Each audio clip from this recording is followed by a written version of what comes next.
Welcome to the Trader, a Spotify Top 10 Traitors podcast. My name's Matthew. I'm a writer working in TV development, and I am a 100% faithful fan of the multi-award winning hit TV competition series, The Traitors. This podcast features deep dives into every episode of the show, as well as interviews with contestants. And this season of the podcast is dedicated to season 2 of The Traitors US. As well as podcasting, I work in the development department of an unscripted TV company, and I write fiction and poetry and various other things. And I'm David Bloomberg, and as most listeners know, I've been covering reality TV for over 23 years, online, in newspapers, on my own reality TV websites, on podcasts, on TikTok, YouTube, and Instagram, and also on Twitter and similar platforms. So basically, look anywhere, you'll find me. Now, today we will be discussing episode 6 of The Traitors US, and I think this is a good episode to discuss because there is a lot going on here. Before we get there, it's time for some Traitors updates and TT news.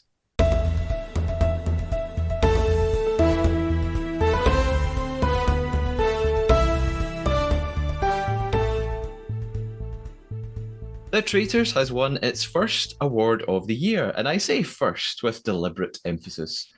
The show took home the Real Screen Award for Best New Format. The award goes to IDTV, the company who originally formatted the game and own the intellectual property of the format. The Real Screen Summit is the largest conference in the world for the industry in terms of unscripted TV, and is being held this year in New Orleans. In fact, it finished just yesterday, and some of my colleagues were there. Some final Traitors UK ratings news.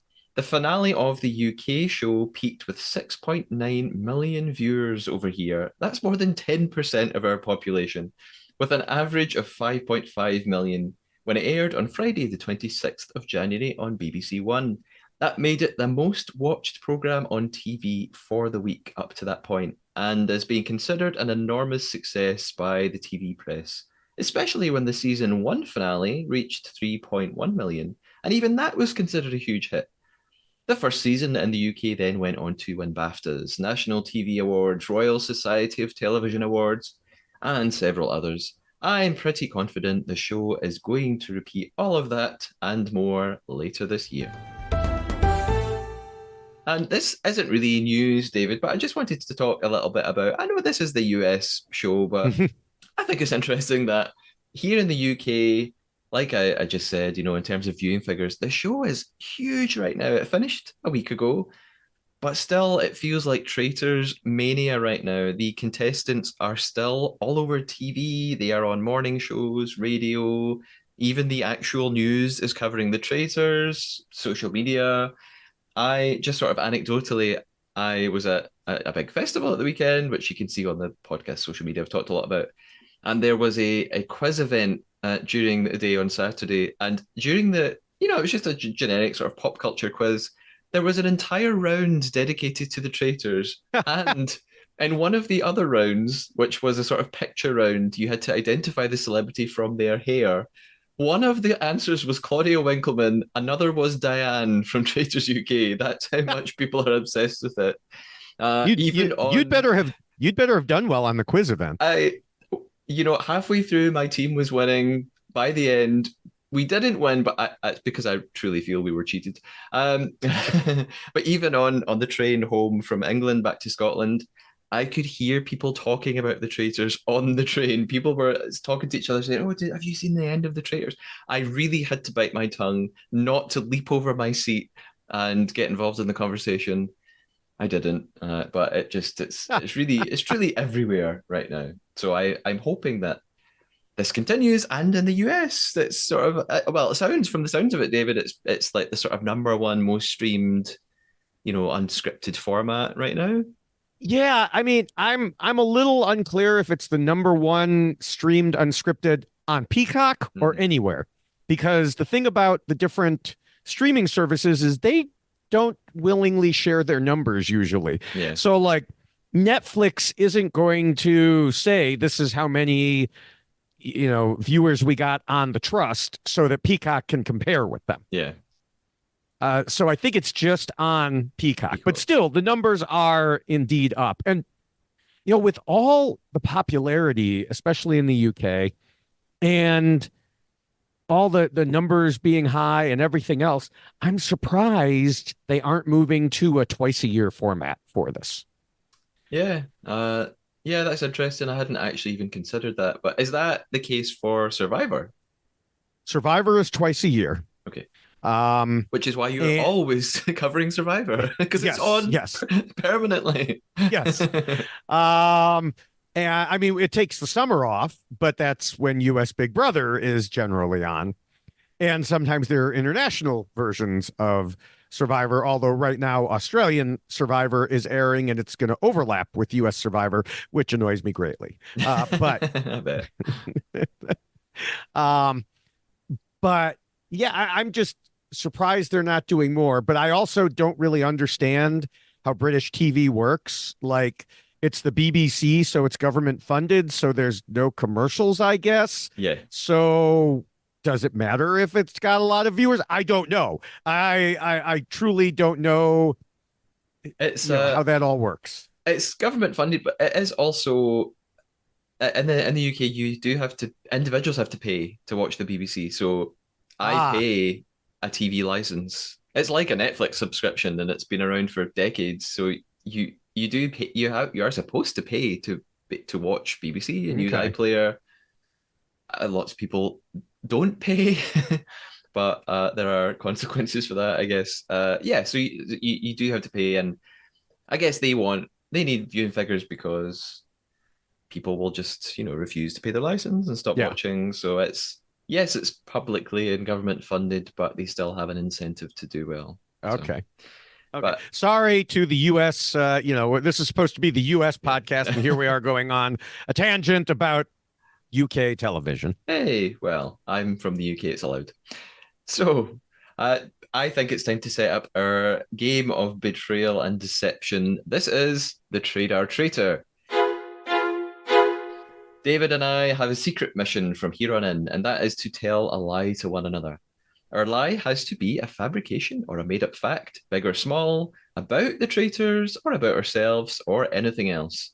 For example, I could lie to David and say that after filming this episode, Alan Cumming threw a pot of red paint over Phaedra's fur coat, believing it to be real fur.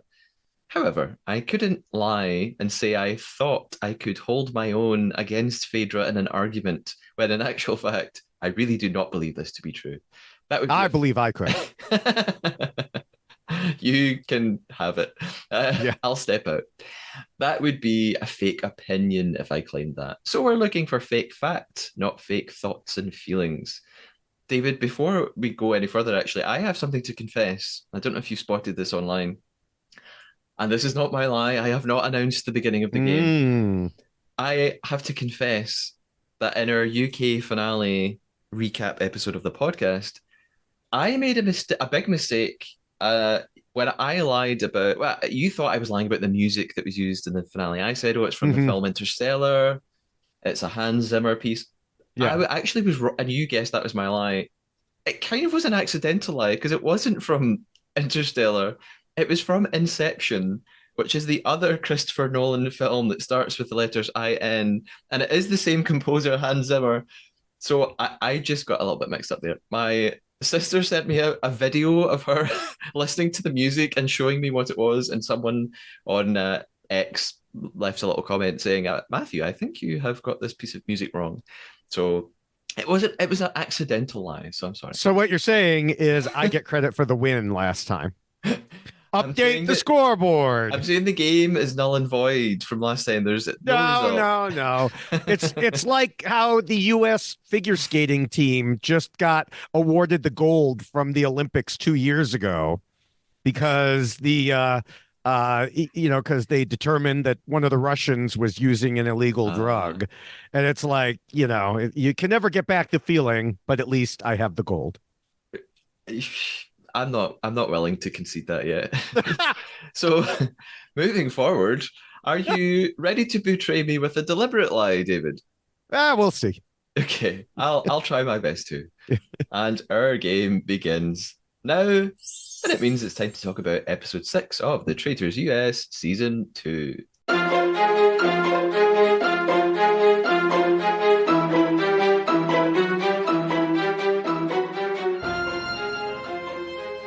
We start off with our recap. We're reminded that Kate Chastain has returned. And by the way, I totally misunderstood.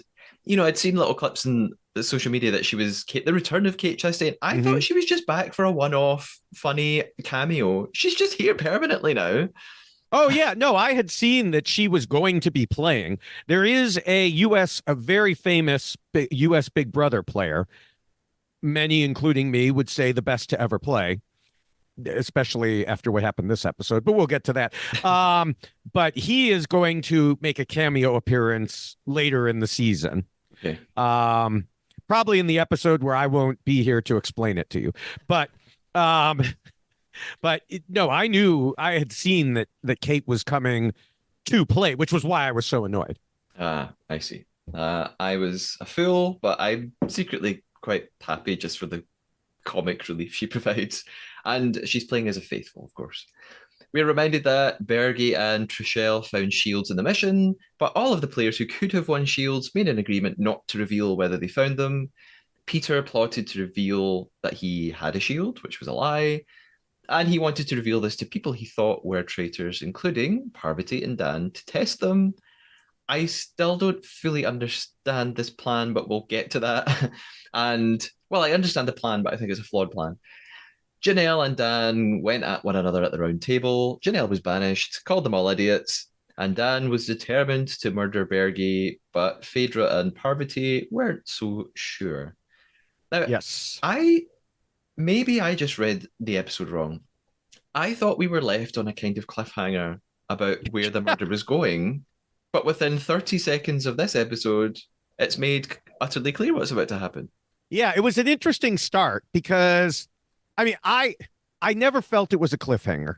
And I think we discussed that. I discussed that with Laura on the last podcast that, it didn't seem like a cliffhanger because you even had a confessional of Dan talking about having made the decision in the past tense. Yeah. And so it seemed like it really wasn't a cliffhanger. And yeah, they didn't even pretend that it was at the start of this because it was just like, nope, Alan is like, and here we go, let's go to breakfast. And so it was like, oh, that's odd. Okay.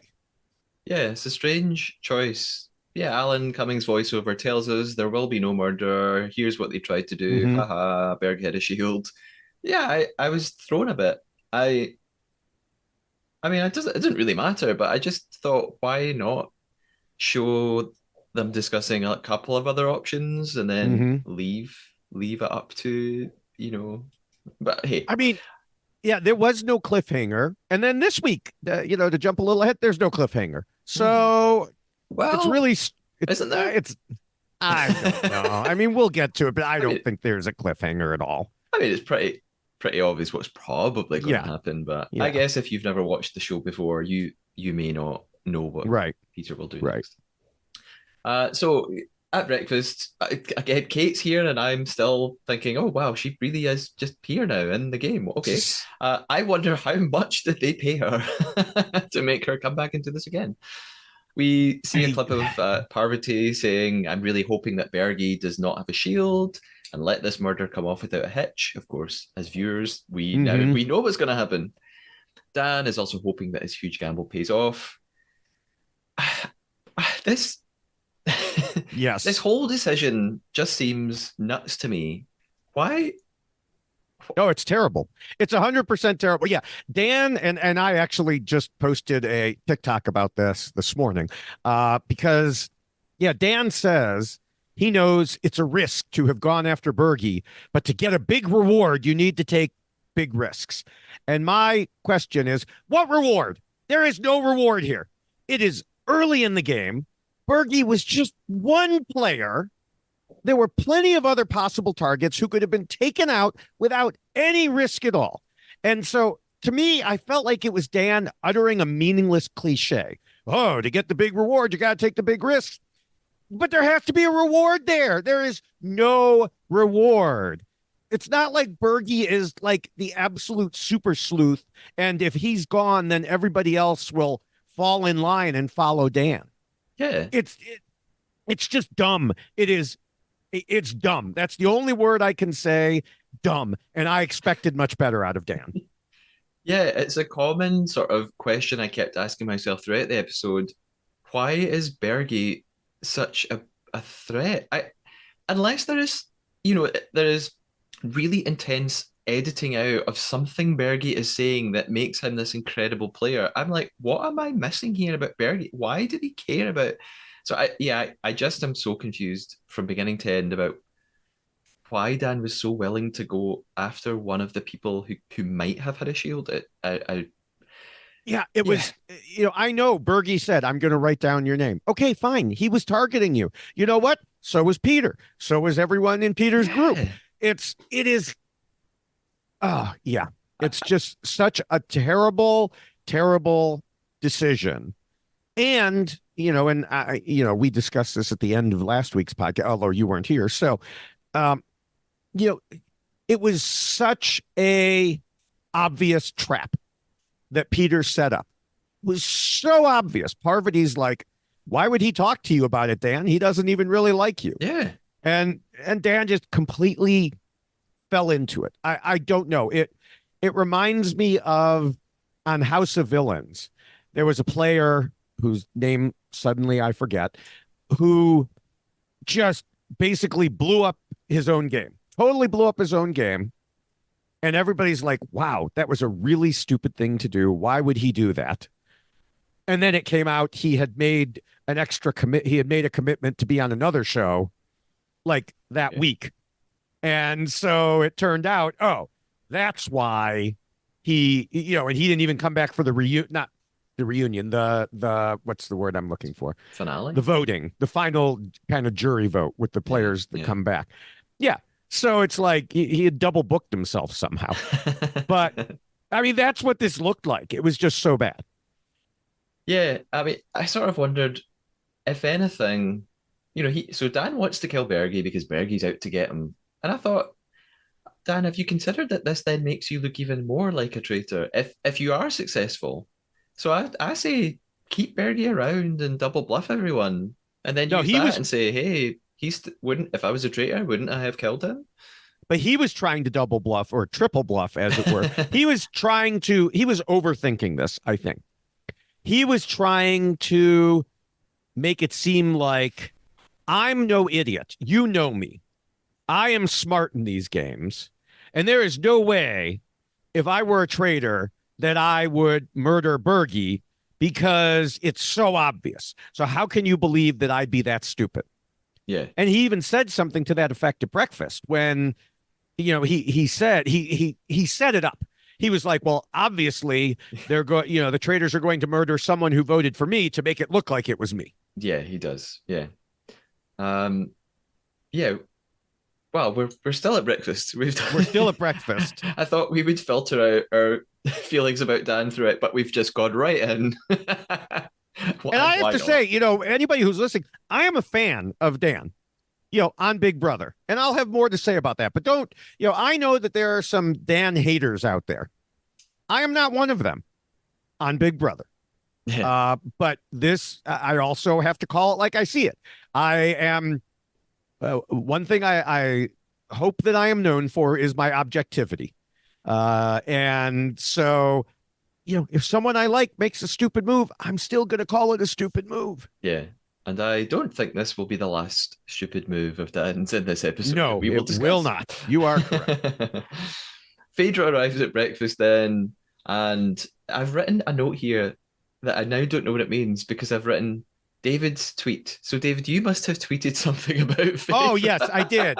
I did. I talked about the way Oh, the way she people arrived and her celebrated. reception. Yeah. Yeah, to me it showed she's in a very good position. Yeah, definitely. And maybe someone should have paid attention to that.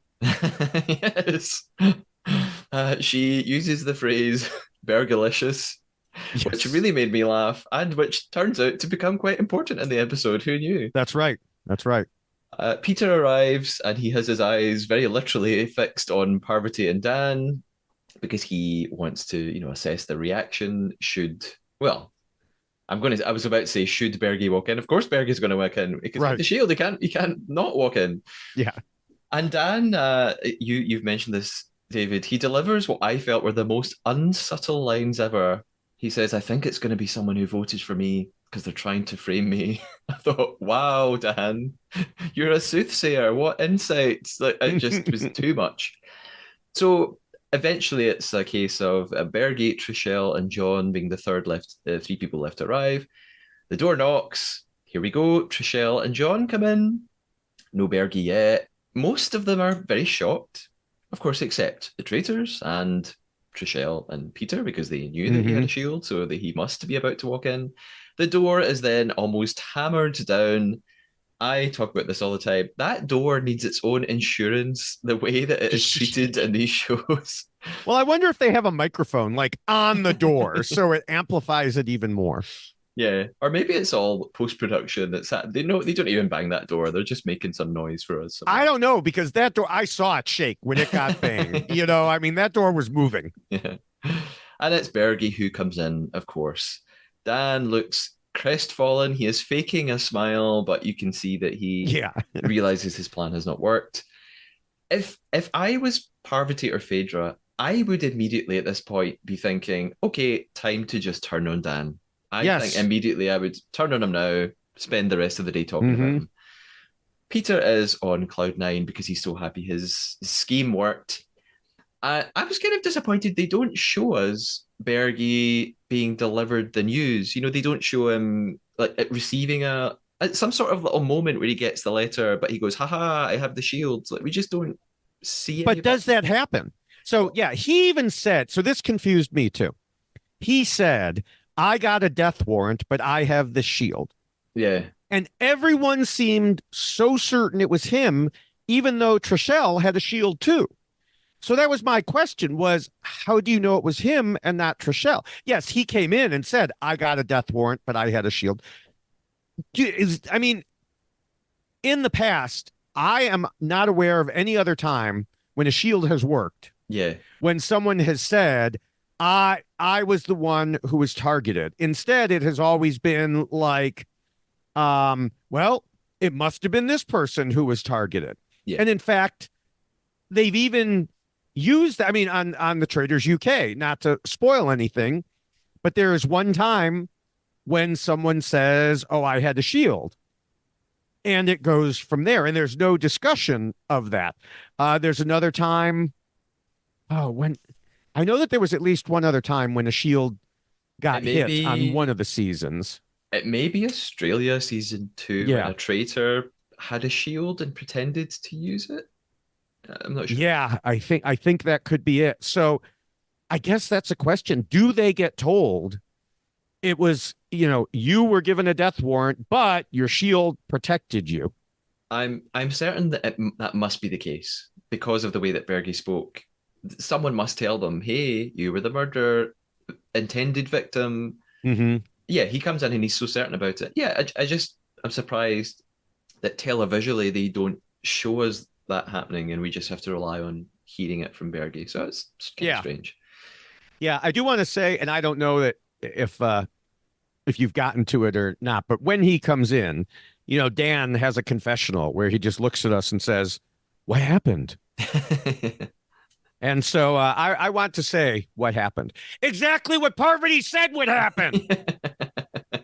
And on top of that, which he should have seen coming a mile away anyway. Yeah, Yeah. very foolish.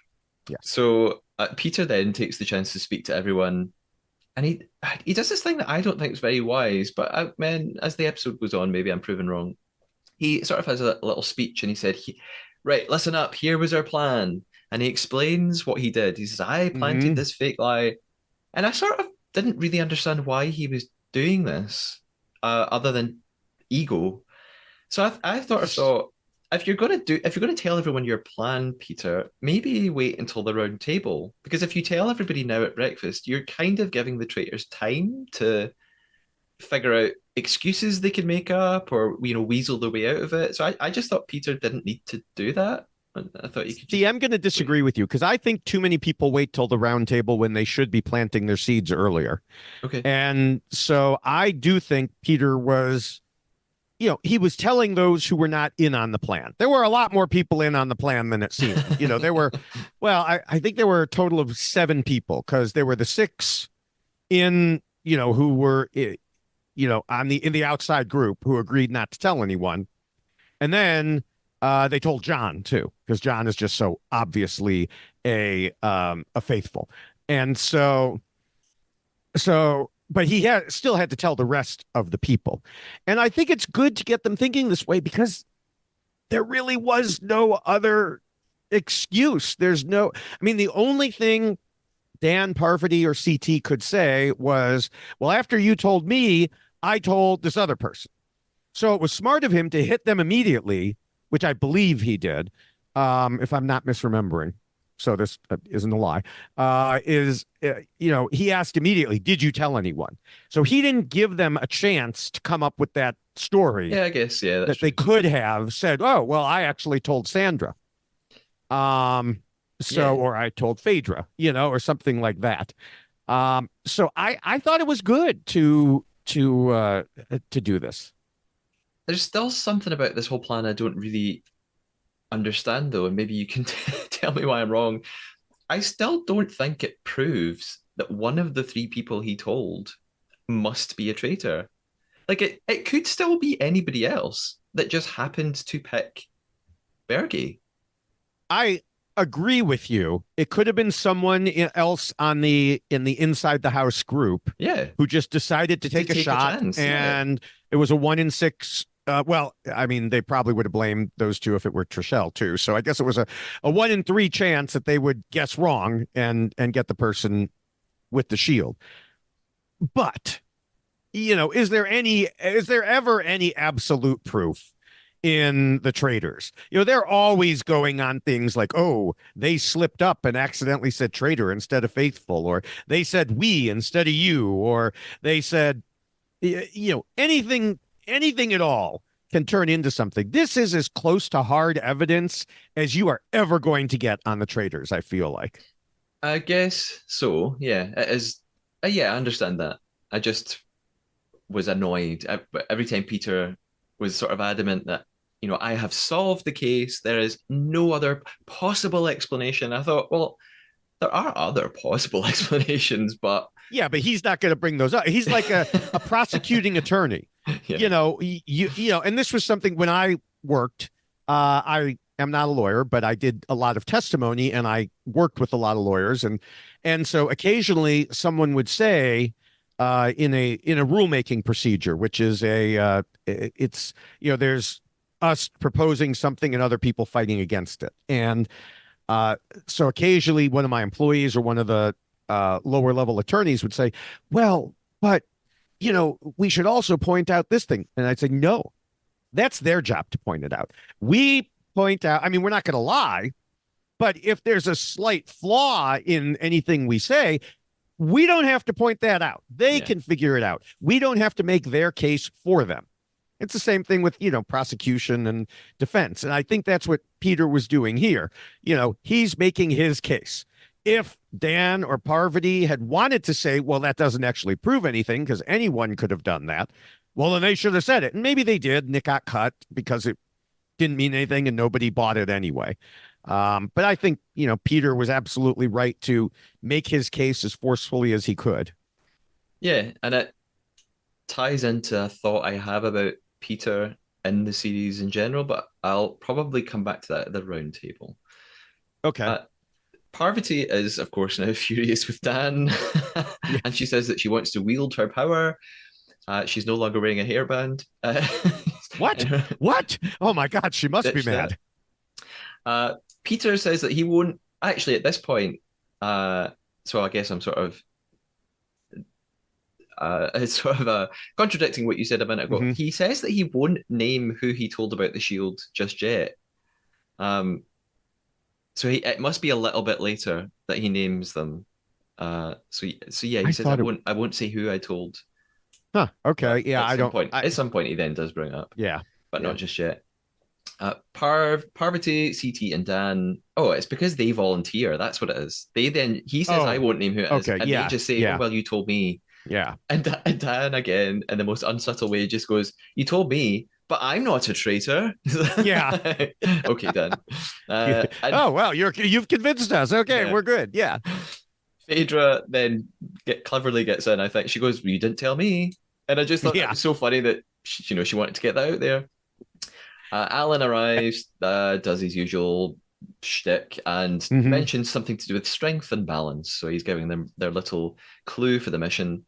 Yes. And Now, I did have one more thing for breakfast because I yeah, mentioned John is so obviously a faithful. As a matter of fact, it was so obvious that three different people brought up that they thought John would be murdered because, like I said, he is so obviously a faithful.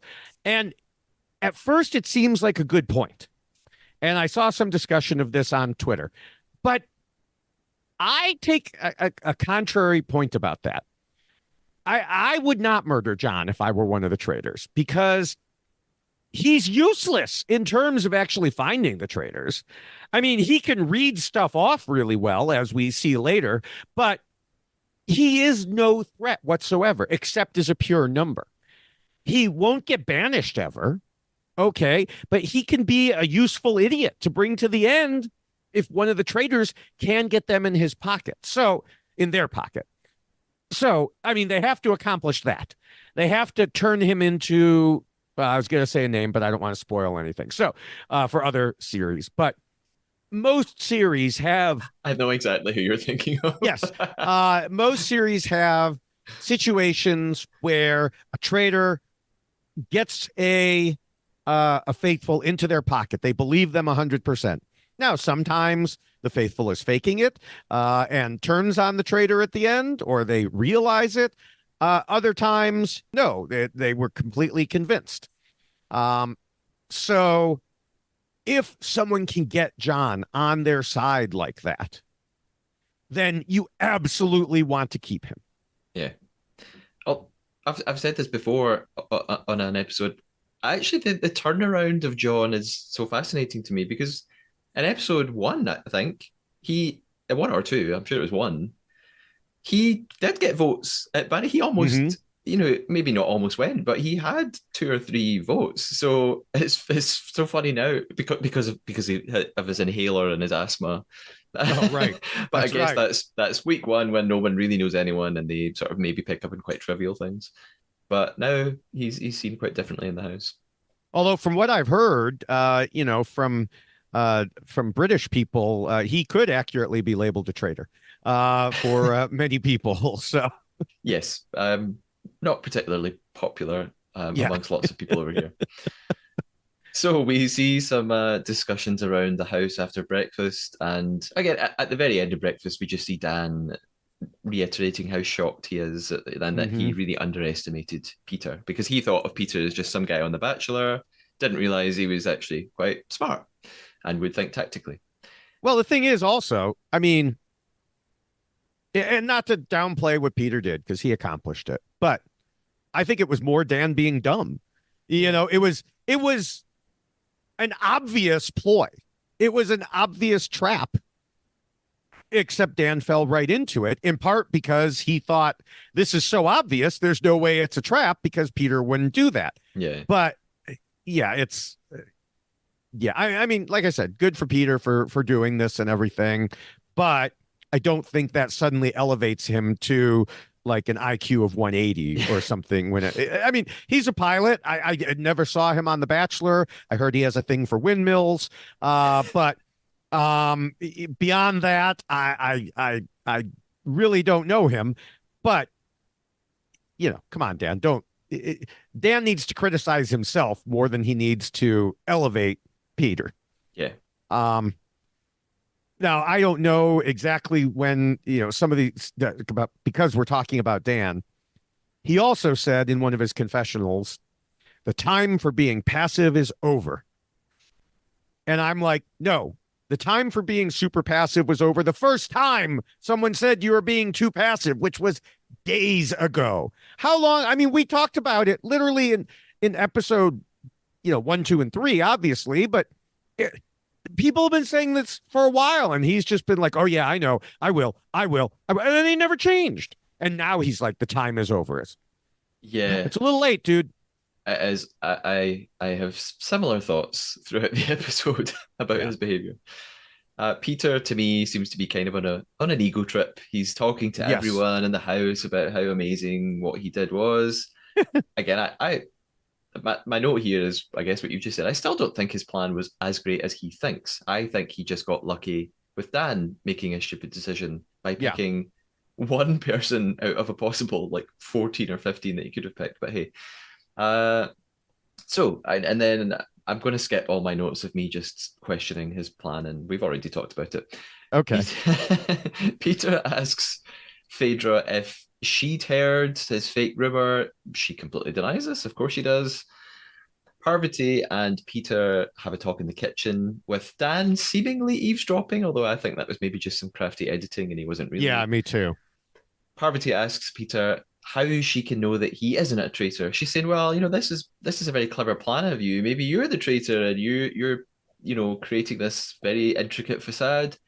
And he then asks her, "Well, why aren't you a traitor?" And she does this classic thing that I've talked about in the podcast, where she stalls for time by just repeating him. So he says, "Why aren't you a traitor?" And she goes, "Why aren't I a traitor?" And then doesn't really say anything. And I think you have to be quicker. You have to say something back to Yes. that. Yes. Peter says, he says something here that I think he's been a bit harsh. He says, "I'm trying to work with you, but you're giving me nothing." And I thought, well, what do you want? I don't really know what she's. I know I just criticized her for not, Right. reacting, but I'm not sure what he wants from her because, how do you believe what anyone says in this game? She could say anything. Yeah. So Peter and Dan then have a talk, and Peter openly says it has to be you or Parvati. And Dan does this weird job of trying to defend himself. And his defense is so laid back to me, which is the complete opposite of what you just mentioned. What he said he was going to do. He said he was going to be a tiger. He was going to be aggressive. But now he just sort of shrugs and Hmm. uh, is so sort of. He says something like, he says, "Just promise." Well, I actually didn't totally understand what he said. What he meant. He said, "Just promise me when I say I'm a faithful, don't take it to heart." I think he means, "Oh, if you banish me and I stand up in the circle of truth and say I'm a faithful, it's okay. I'm not going to be mad at you." And I'm like, Yeah. this is not the aggressive defense that you said you were going to do and probably should be doing. So I just can't really understand Dan. Yeah, I didn't understand that line either. I was like, when I say I'm a faithful, don't take it to heart. And I'm like, well, he's not taking it to heart because he doesn't believe you. Yeah. So, yeah, I didn't get that. At one point, and I don't know exactly when this came. I think it's before the breakfast things, but Parvati, as they broke up after breakfast, I just have to mention this. She said, "I'm very good at surviving," and I'm just like, I see what you did there. Okay, Little reference to another show, maybe. yes, It's time for the mission then. Alan tells us there is $20,000 available, and it's the catapult or trebuchet mission, yes, I it should is a say. trebuchet. It Yeah. is not a catapult. Still, not a catapult. Yeah. Again, we've seen this in the UK version. I'll Mhm. try not to make too many comparisons with the UK because a couple of people, complained, "Hey, I don't want you to talk about the UK version." That I'm not spoiling anything by saying this mission was in UK. It's not, Yeah, yeah. that doesn't matter. But I'll say nothing else about it. So the mission is that they have to collect and carry pieces of this giant trebuchet to the top of a ridge and then launch a cannonball that's not really a cannonball. And there will be shields available, or a shield, I should say. Fergus appears. He shows us the ammo boxes to be found along the route. If you want a shield, you're going to have to get an ammo box. I'm saying the word route along the route. Maybe I should say route because Either way. that's is either okay? Apparently, see, I Wait, say either, you say either. either. Yeah, we just did it. Yeah. Either or either way. Some people say route, some people say route. Okay. I have a few of these coming up, by the way. These British English versus American English. I already have flashbacks to season one, seconds before Kate herself references it Yes. about throwing the barrels away. This just reminded me. I thought she's got to do something again. She's not into the missions. She says that she just wants comfort and leisure. And there's another word that I would say leisure, but she says leisure. Okay. They they have to cross a river. Sandra can't make it across very well. I thought she won. Did she not win Survivor like twice? Yes, but she is known for, I mean, see, that's the thing. I know that on UK Survivor, there was a lot of certain people being like, we must be strong and win challenges. And that happens a lot. But Survivor, despite it being taking place outside on, a jungle island, you don't need to be a, literally the type of person who could be dropped in the middle of a jungle and survive. It is a strategic social game. So people like Suri, and I mean, Suri was literally her famous line at the beginning of her first season of Survivor was that she was afraid of leaves. Um, so, yeah, Sandra is, known for not being a challenge beast. Okay. They even, for a while, there was the Sandra sit out bench because she would sit out from the challenges so often. Okay. Until that was taken by another player who literally never played a single challenge because she sat out every single time. And then US Survivor had to change the rules so that they couldn't do that anymore. Um, but you were mentioning the river. I don't remember the river being this fierce in UK. It's like they just had a rainstorm or something like that. Yeah. I remember the river, but you're right. It probably wasn't quite as intense. But that's Scottish weather for you. It's if you don't like it, wait a minute. So we better not talk about Survivor too much, by the way, because some people don't like it. I mean, you have to be able to talk about what these players have done previously. Yes. I mean, it's like pretending Dan never played Big Brother. I mean, these are all returning people. Big what? I don't know what the show is. Don't talk about it. Right. Trishelle, at some point in the mission, sees whilst they're crossing the river, I think, spots Yes. one of these ammo boxes like a maniac, dives for it, as does Kevin. Peter also grabs a shield box, whilst Dan's voiceover talks about wanting to murder Peter tonight. Sheree gets a box too, and by the way, I had previously pronounced Sheree's name wrong, and someone corrected me online, so I'm sorry. Alan says they sort of reach the end of the mission. Well, and Sandra, I didn't even notice Sheree getting it. She just suddenly had one at the end, but I saw Sandra getting it. But mostly because it was there. It wasn't like Sandra went out of her way like Trishelle did. It was mostly like, oh, a shield box. Okay, I'll take that. And then, Parvati eventually did as well. Yes. And there's this sort of interesting moment. Alan tells them that whoever puts their ammo box on the hay bale can lock in their chance of winning a shield.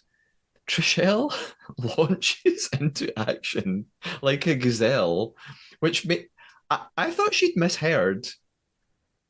And maybe she did. So when she started running and literally falls over, I thought, oh, Alan must have said the first person to put their box here wins. He didn't. He just said, come and put your box here. But she goes nuts, falls over. So I wonder if maybe she did mishear him. Kate has her box and is, of course, wandering around for truly... Well, it's not even her box. It was Peter's box. Yes. But because Peter was behind with the trebuchet,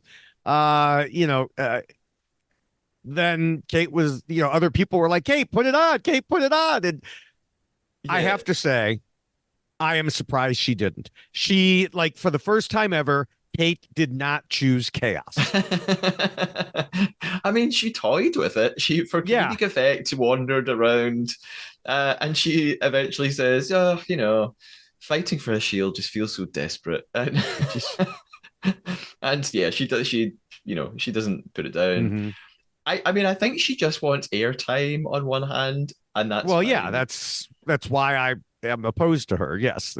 Yeah.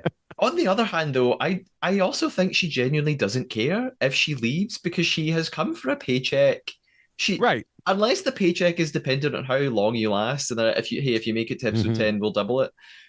I don't think she cares, and she probably knows she's not gonna get murdered because she's not really a threat to anyone. So what does she need a shield for? So Peter picks up his box in the end and locks in his attempt to win a shield. They build the trebuchet. They have to launch the cannonballs now to hit a target, and whoever's closest will win the shield. Well, first, yeah, they build it. They have to shoot the golden cannonball or Yes. whatever it was, which I'm sure you are as shocked as I am that they got it done with only 33 seconds remaining. I Yeah. mean, every time they're right up against it. It is amazing. It is amazing. And yeah, nothing suspicious here. So after four attempts, then Sheree is the closest. They, of course, leave Peter to last to create a little bit of tension, but he falls short and Sheree wins the shield. They've won their $20,000 for the mission, which means the total price for now is $95,500. They get back in the cars, back to the castle. Kate, Sheree, and CT are in one car, and Kate is asking about voting for Dan tonight, but she says that she's more certain about Parvati, which Hmm. actually surprised me a little bit. And especially when Sheree says, "Oh yeah, she's been on my radar since day one." I really want them to say the word traitor, and they just keep not doing it. It's annoying me. Meanwhile, in Kevin's car, Kevin asks, "Do you think Dan's still on the chopping block?" Phaedra says, "Heck yes." So she's smart. She knows the Hmm. way the wind is blowing, and she's going to Right. go with it. Kevin then says this. He says he hasn't done anything though, and I don't know whether he means he hasn't done anything to make me think he's a traitor. I think that's what he means, or he means he hasn't done anything to defend himself. I think he means I think Kevin is actually none the wiser, and doesn't understand why everyone's suspicious of Dan. But come round table, that changes. Yeah. Meanwhile, in Dan's car, we have Parvati, Trishelle, and Peter in the back, and they're asking him how he feels because to them it's pretty obvious he's going to get lots of votes tonight. He's still playing it so laid back, and Peter even makes a joke and says, "Can I just ask, can the murder tonight be painless?" And Parvati says, "Why are you asking me that?" Because Peter is out. He Hmm. knows what's going on, and he is out to Right. get both of them. And in Parvati's little interview clip, she says he's going to have to die. She's sick of Peter. She wants rid of him one way or the other. We arrive back at the house. There are some general discussions that all seem to be centered on Parvati and Dan. Peter is even holding court in the library. He's Yes. got his crew. He doesn't even let Parvati in the room. He asks her to wait outside. I I I think this is quite dangerous because he's to be the sort of leader of the house yes. and to become the traitor hunter. I think he doesn't realize that this is not a good idea in this show quite often. Yeah, Uh, and that's where I think I mean, he was technically in a competitive reality show in that he wasn't because he was the bachelor. They were yeah, competing for yeah. him. So he didn't have to compete at all. But in I mean, even in The Bachelor, there aren't, well, I haven't watched it in a very, very long time, but I don't think there are alliances in The Bachelor. Like, Probably the not. women don't get together and be like, ooh, we're going to knock these other people, say bad things, and it'll just come down to the four of us at the end. Um, yeah, whether people are traitors or faithful, if you're out there leading a crew, that's a terrible place to be. You are obviously scheming. I just think it's a terrible place for him to be. Um, and then to literally stop Parvati from coming into the room, it it's just like, wow, you are just so cocky at this point. Yeah, because I think if he truly thinks she's a traitor, which he does, that's it just seems like not a smart way to treat a traitor. Like, don't let them know, especially when you're going for Parvati and Dan. You can't get them both out tonight at the round table. Right. So pick one and keep the other one sweet. So when Parvati is eventually allowed back in, Bergie and Peter are then very conservative about voicing their thoughts and they don't want to say anything. Dan and Peter have a little chat alone, And Dan claims he's going to take a shot at his target tonight at the round table, but he doesn't want to reveal who it is yet. And I guess we've covered this and you mentioned it. This tactic is so infuriating. I just think it's too late. Why are you doing this? Like, just say who you think it is. And why are you waiting until tonight? Everybody thinks it's you. It's, you're leaving it too late to save yourself. Yeah, I mean, eh, considering who he eventually, that he eventually tries to target Phaedra, I think if he had tried to do it sooner, it would have been even worse. Well, it couldn't have been even worse for him. It wouldn't. It still wouldn't have worked.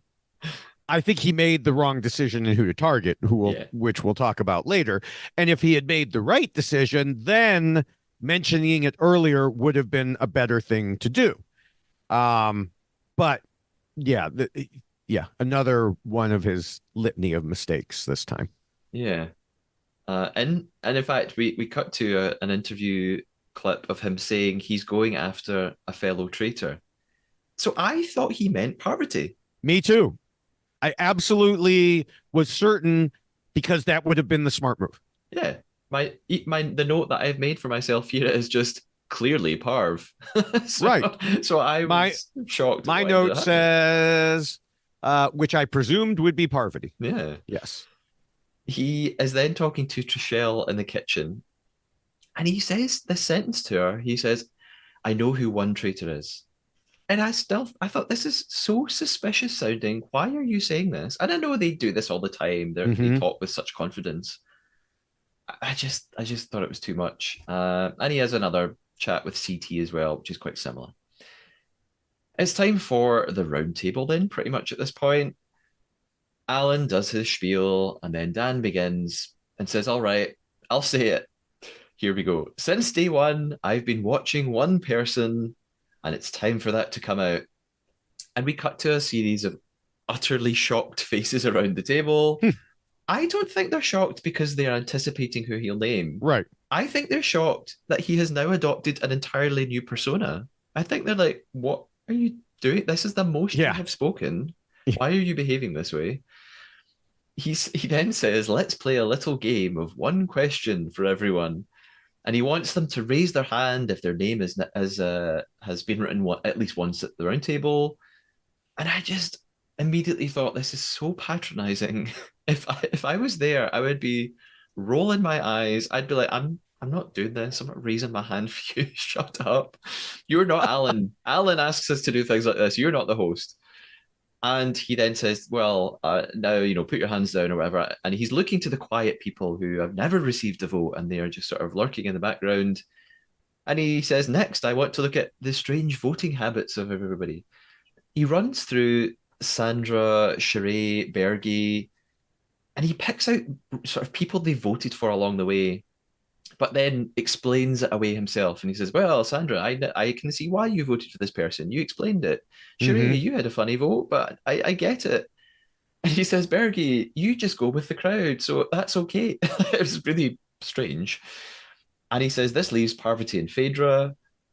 And before he even goes any further, and I still thought he was going to now narrow it down to Parvati, I just thought this is the worst idea ever, because even if you stay in the game and you get one of them out, you now have to face the other one in Traitors Tower.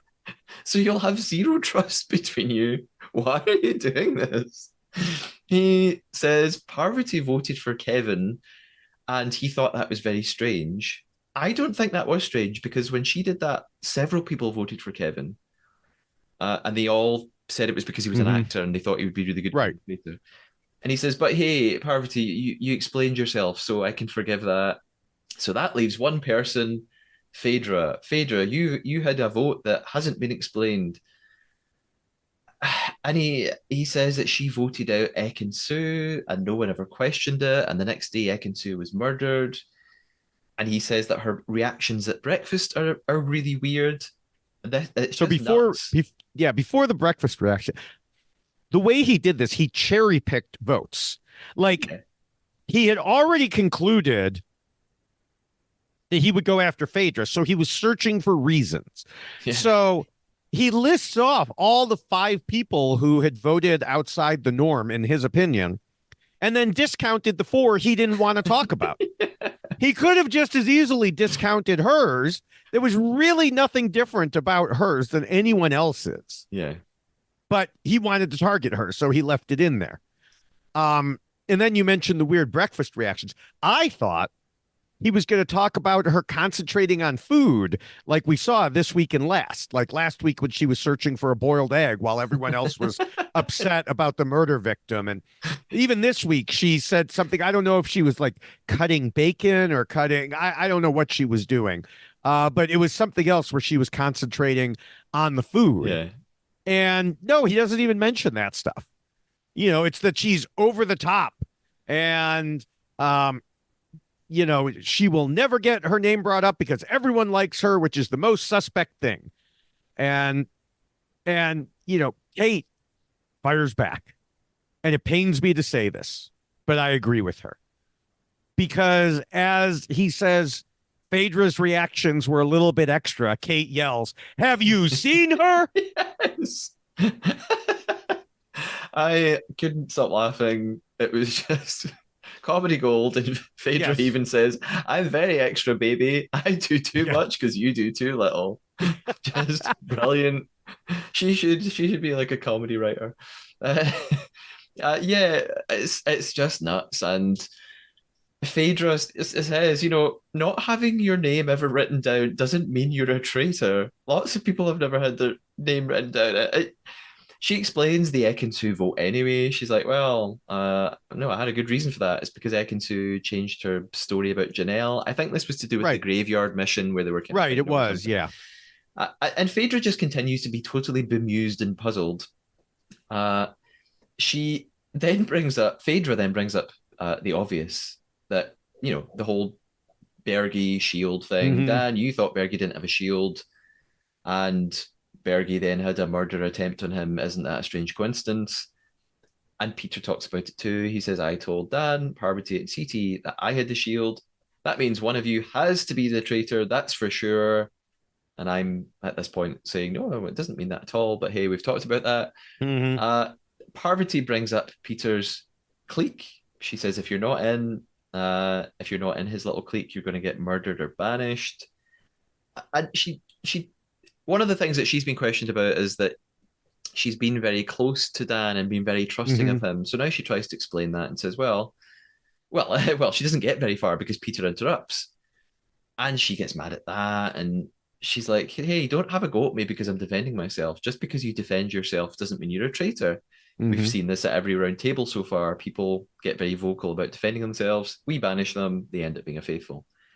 Peter is just not buying any of this. His mind is made up. I mean, quite rightfully, Yeah. quite rightly. Yeah. He knows it's Dan and Parvati, so he's kind of just laughing it all off. Like, hey, everybody, don't buy any of this. They are traitors. It's time for the vote. Then here we go. Phaedra is first, of course. She votes for Dan. Sandra does the same. Peter votes for Parvati, which I wasn't really expecting, but he then explains why. He says, look, I know everyone's going to vote for Dan, so he doesn't need my vote. I just kind of want to make a statement, and I want you all to remember that I'm doing this because I think she's a traitor. John. Which I think goes to I think there must be rules. When you reveal your vote, you can talk about the person you voted for. Yeah. And because like in the UK, Claudia had to shush someone who was firing back. Yeah. And, and then from that point, they could, so I think there's a rule that you can talk about the person you're voting for, which would make sense then for him to talk about, to vote Parvati so that he could talk about her. Whereas if he had voted Dan, he really couldn't have. I mean, maybe he could have and wouldn't have gotten in trouble, but I don't know. This is my read on the situation. Yeah. Speaking of strange speeches, John is next. He votes for Yes. Dan with the most old school English parliamentary speech anyone has Yes. ever given.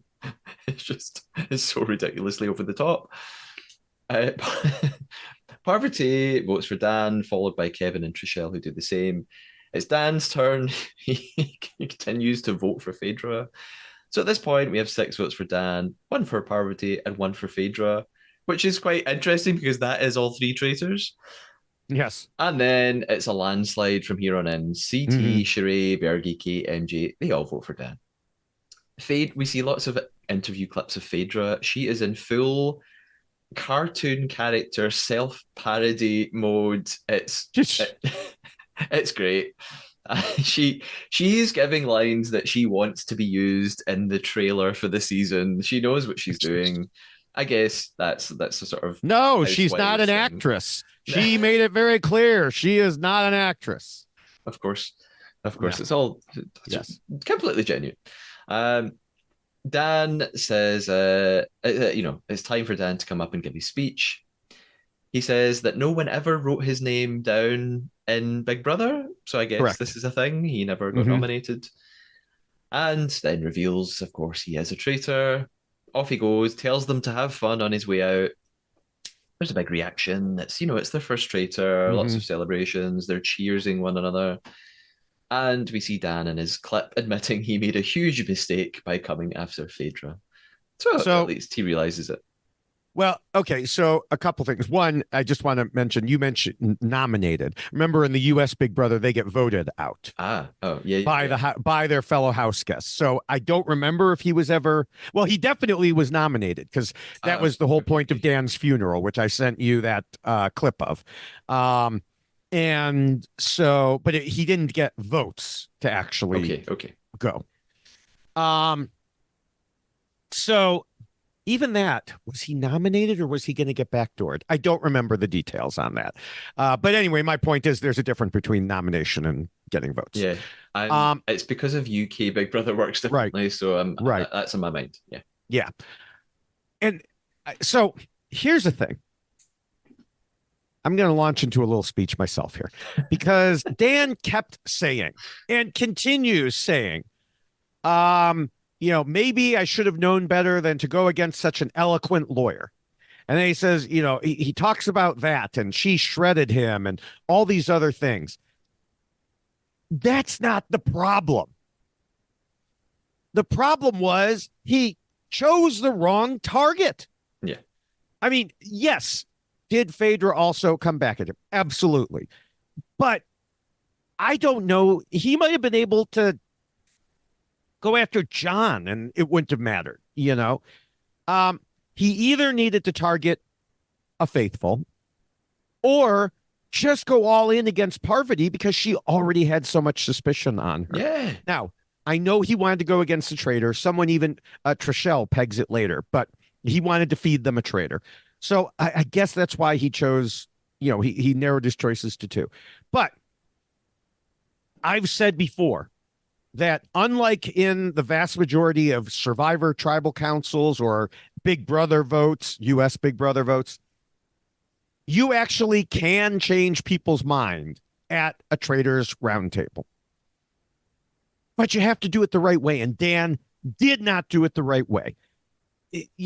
And I know some people have come back to me on Twitter and said, yeah, but if he went after Parvati, at most that buys him one more vote. Okay, but that buys him one more vote. It's like using an immunity idol in Survivor. Yeah, if everybody's coming after you and you play an immunity idol, maybe you only last one more vote. But sometimes one more vote can change everything. Maybe someone does something stupid and gets, attention. Maybe there's a twist. You never know what could happen. One more vote gives you another chance. So go after Parvati. There were already people leaning towards Parvati anyway. So get rid of her. Give yourself another day. Do something other than going after the person who was literally being applauded when she walked into breakfast. Yeah. I, it makes no sense. And the thing, what I was trying to think of a defense for Dan, and I was like, well, why did he go for her? And I thought maybe he just thought he could come up with more reasons why it would be her. But then I thought, wait, Parvati was one of the three people in Peter's big Mm-hmm. plan. So I thought there's a really easy reason to pin it on her and say, yeah, I know I was one of the three, but so was Parvati. and now I can jump on all the other reasons you guys thought she was a traitor. All right, so and yeah, yeah, I mean, yeah, other people on Twitter said, sometimes you got to throw a Hail Mary, and if it had worked, then it would have, totally, messed things up for everybody's thought process because, Phaedra would have been a traitor and it would have taken some heat off of them. But my response was, you only throw a Hail Mary. Do you know what a Hail Mary is other than the prayer? I'm assuming it's a sort of like a wild card, like a last ditch attempt to save yourself. It's in football, US football. Oh. And you either at the half or at the end of the game, you're down or you just need to score. So at the half, it could be anything, but at the end of the game, you need to score and you are way far away from the end zone. And so you just send all your receivers all the way to the end zone in a big group, and the quarterback throws the ball up there and says a Hail Mary prayer and hopes that someone comes down with the ball. It rarely works. It is an absolute last ditch effort. And so, that's what some people were saying is that's what the situation was here. But I don't think he needed a last ditch effort. All he had to do was target Parvati. And again, yes, maybe it only gives him another day, but it's another day. Yeah, I followed most of that, David. You did use some sporty vocabulary like end zone and receivers, and I got very confused. But no, I generally follow what you mean. Yes. Alan then speaks to everybody at the round table after their celebrations and tells them not to get too comfortable. And he says a predator is most dangerous when wounded. And then we've got this little moment which you referenced. Mm-hmm. Trishelle totally surprises me. For once, gets Yes. something right. Yes. And she says she's noticed, well, this makes me think Phaedra's a traitor and that Dan was trying to feed a traitor to everyone. But she thinks no one else has noticed this. So I thought, gold star for Trishelle. That's pretty canny of her. Maybe Yeah. other people have thought that, but we don't see anyone talking about it.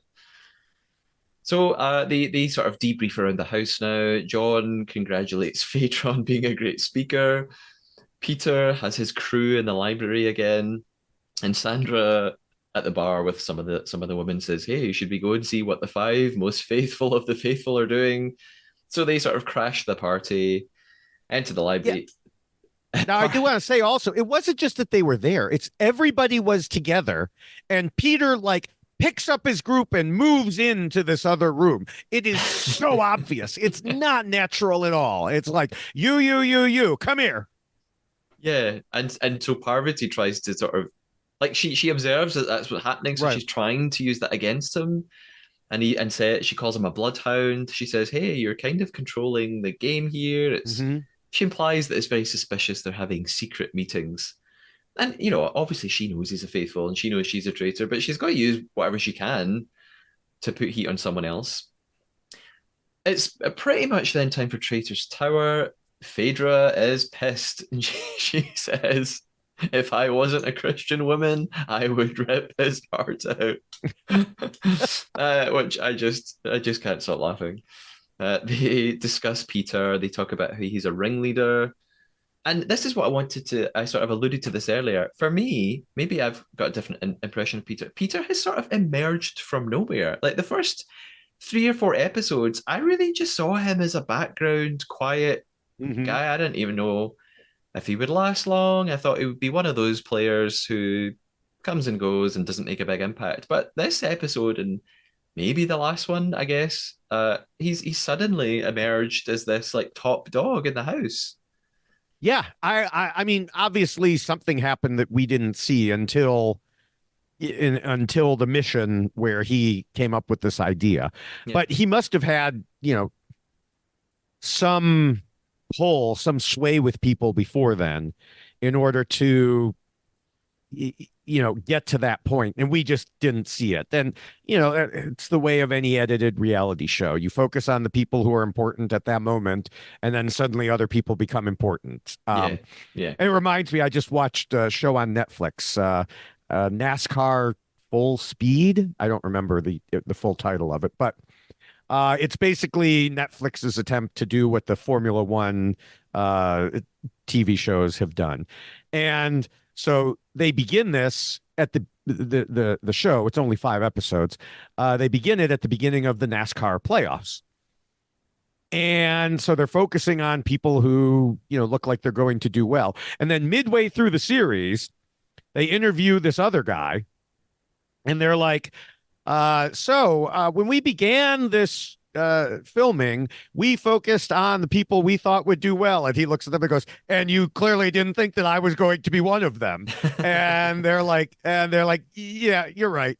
And so then they have to pick up in the middle of inserting him into the storyline because he ends up making it to the final four. And so it's just funny to see that actually play out in the show rather than just the producers didn't even pretend that he had been part of it the whole time. Whereas in reality shows like this, they just pretend, and then all of a sudden, oh look, Peter's got he's got his whole alliance here and stuff, and where did that come from? Yeah, we don't know, but here he is. Yeah, and I'm sure he's sort of uh, charismatic and friendly, and so Right. naturally everyone probably Apparently just the get women on on The with him. Bachelor thought so. Well, yeah, exactly. Yeah, of course. He was on that show, so hey. Um, in Traitor's Tower, then Alan knocks on the door. So, Phaedra. okay. So before he knocks on the door, sorry to jump in here, because I was thinking, especially after the little discussion that Parvati, and company burst in on, that the best bet would be for the traitors not to murder Peter tonight and make him look more suspicious because he's been going around being like, clearly I'm going to be murdered. Clearly I'm going to be murdered. Much like a certain traitor from another certain recent Traitors series, except that person really was a traitor. And you know, he's doing this like, I'm going to be murdered. I'm clearly going to be murdered. And so the best thing to do would not be to not murder him after planting this idea. Oh, look, he's controlling you. And maybe it makes some people think like, maybe he should have been murdered. Eventually people will start to wonder that. Yeah. And then once they get to the turret, Parvati clearly had the same idea that just murdering Peter wouldn't end the problem. And then there's the knock on the door, Yeah. which, by the way, why were they so surprised? Had they not read the rules? Had they not seen the previous seasons? Some people on Twitter, when I said that, they're like, "Oh, they're acting."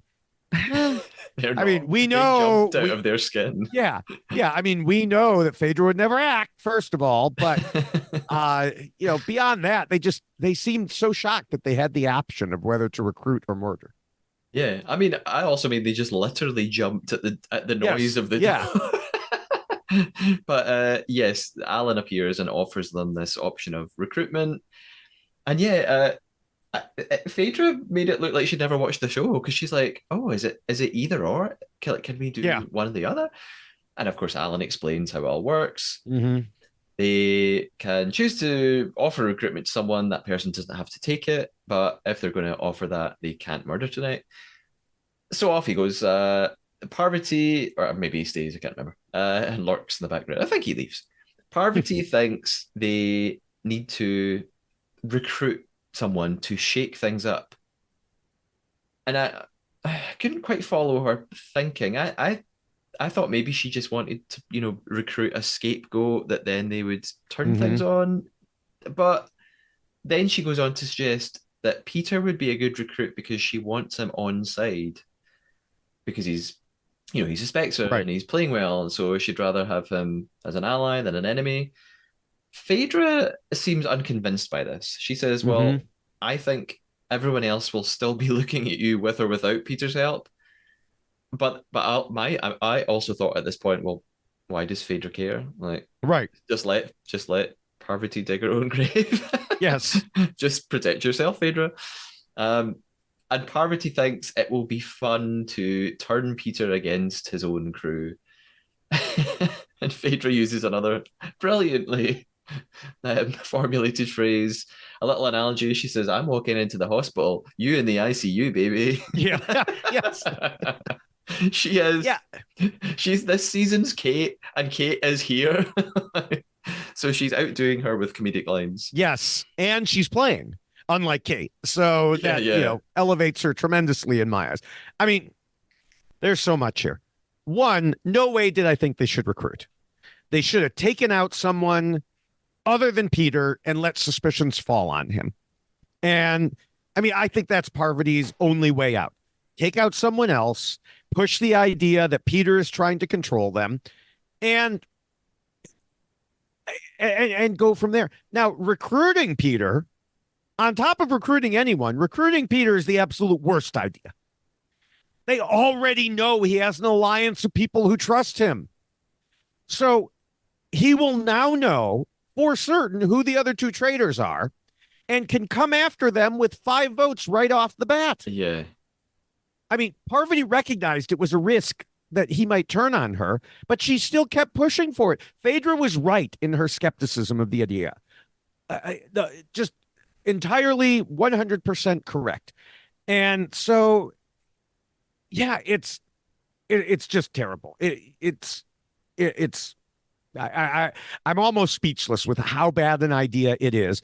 And it really does seem, let me put it this way, especially the way Parvati talked about it, like, oh, let's just blow things up around here. If it had been one of the housewives saying that, I would have been furious. I would have been like, see, they're just here for TV time. And the fact that it's Parvati doing it has me confused as hell. She's a game player. Has she just decided I'm not going to win this game? So let's stir some shit up? I don't know. I don't know. yeah. I just read it as her being in a state of panic, or what. I think she was just paranoid. Oh God, I'm going to go. We need someone else to take the heat, even though that's not really why they're picking Peter. Right. And yeah, I totally agree with you. He's the worst choice. So she, maybe it's an ego thing with her. She thinks, oh, we'll turn him against his friends. Ha ha ha! How fun that will be. And I thought, no, you're not going to turn him against his Right. friends. That's the Yeah. opposite. All of them have to agree on the murders. So all he has to do, because that's what she was like, we'll get him murdering his friends. No, all he has to do is say no. Yeah, No, I'm not murdering any of those. I don't know what happens if there's a stalemate, yeah, but I mean, he just says no, and that's the end of it. yeah, Or he says yes, murders one of them, and that helps exonerate him because he says, well, why would I ever do that? Much like Phaedra said, why would I ever murder Larsa? yeah, yeah. Bad, bad It's, choice. yeah, So they go ahead. They opt to seduce Peter, and we see him arrive to his invitation. He said, the thing is, he says he thinks this is a really smart move from the Tracers. But hey, and he thinks that if he doesn't accept the invitation, they will probably murder him. And episode 6 ends right here.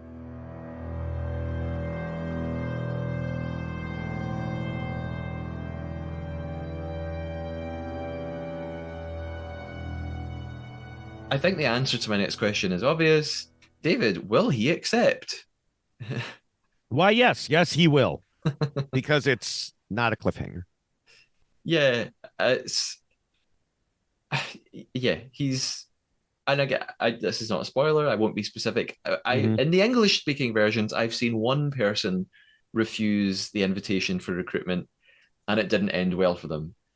Other than that, everyone always accepts because the idea is if you refuse recruitment, tell everybody about it the next day. It becomes generally accepted that you must be a faithful, unless everybody thinks you're making the whole thing up. So and if everybody generally thinks you're faithful, you're then a prime target for murder. Right. So yeah, he's going to accept, right? Oh, yeah. Yeah, 100%. Because especially if he really believed that he was going to be murdered otherwise, if he wasn't just making a show of it. And I think there were confessionals, so I think he really did believe he was going to be the next target. So this kind of gives him a new lease on life.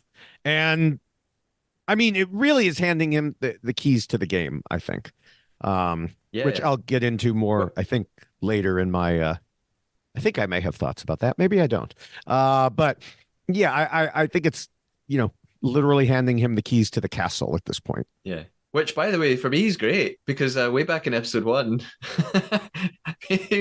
I predict someone had a listener had asked us to make a prediction about who we thought would Oh, yeah. win, and I said Peter because of some other utterly different reason. I said he and Kevin have created a little secret alliance, and Peter will get to the end. Maybe now he will for a completely different reason. I don't even, did I say Sandra? No, I don't think I did. I don't remember who I said. Yeah, You have we to go should really back. we have to go back and listen so that we can check if we're right. I think Yes. you might have said Sandra, but oh, I think you said Phaedra. I think you were Oh, you're right. Yeah, referencing I as think well. I did say Phaedra. Yeah. So I'm still in the hunt. Yeah, yeah. Unless Trishelle gets her. Urgh. Well, yes. So, I mean, any predictions about how how the game will now progress in the next episode or two? I mean, so they're going to come back to breakfast and people will realize there hasn't been a murder. So they'll bring up, aha, someone has been recruited. Yeah, And because everybody knows that Sheree had the shield, so that's no secret. right, right. And so it'll be, I mean, then they'll go maybe on a recruit hunt, but it'll be interesting to see if what happens is that Peter says we need to hunt down the recruit, or he continues focusing on Parvati. Because frankly, I think he should just secretly continue to focus on her. Yeah, me too. Because it will look so strange if he Yeah, suddenly goes, "Oh, hey, overnight, I've had a change of heart. Maybe we yeah, shouldn't go after." Yeah. So I reckon he's just going to continue to go for her, and she's made a terrible decision. yeah. And, he'll probably talk to Phaedra and be like, look, nothing against you. And, but I have to do this because this was what I was doing beforehand. Yeah. Unless some player does something wild in the next episode that makes everybody suddenly very suspicious of them, and Hmm. so Peter feels he has to go along with that instead. But I don't know what that would be at this point. Yeah, it'll be interesting because if that does happen, and I know this is a big if it does happen and Parvati's banished next time, it'll be interesting because all the Dan haters have been all over Twitter saying, see, he wasn't that good a player. And a lot of the Dan haters are Parvati lovers. And so the question is going to be, are they going to acknowledge Parvati's mistakes if she gets knocked out right after him, or are they going to make excuses? If I know social media, they will make excuses. But I do want to. I don't know. Are we at closing thoughts? I don't even know. Pretty Um, much. We have okay. another couple of listener questions, but sure. Okay. So Dan said as a trader, you cannot make one mistake, and he made a huge one tonight. It's like, no, no, Dan, you made a lot of huge mistakes. You did not make one. It was not just going after Phaedra, as I had mentioned. You made a lot of huge mistakes that all piled up. And people have asked me, and I mentioned there are a lot of Dan haters out there. People have asked me if I think this tarnishes Dan's Big Brother legacy. And my answer is no. Because as he said in his Circle of Truth speech, he's good at that game. But clearly, he did not have the right strategy for this one, and he completely misplayed it. Now, did he maybe not study it as well? Did he not watch all the different seasons and figure out what the best way to play it is? Maybe he just went in thinking he could do the same thing he did in Big Brother. And yes, there are similarities in that they're both strategic social games. But the Traitors is just a different game. You have to play it differently. It is a much shorter game. It is much quicker turnaround. You have to take different things into consideration than just regular Big Brother. I mean, regular US Big Brother takes place, the each vote takes a week. Here, this was what, episode 6? So they've been there almost a week already. Yeah. And so it's just a much quicker game. His go slow and don't say anything routine wasn't going to work, especially for someone who people expected. One, they probably expected him to be a traitor. just because of who he was. And two, even if he wasn't, he needed to be helping hunt the traitors. And he wasn't doing that. So does it hurt his big brother legacy? No. Was he a good Traitors player? No. I said at the end of last week that Dan was about to murder his own game, and he did. Yeah.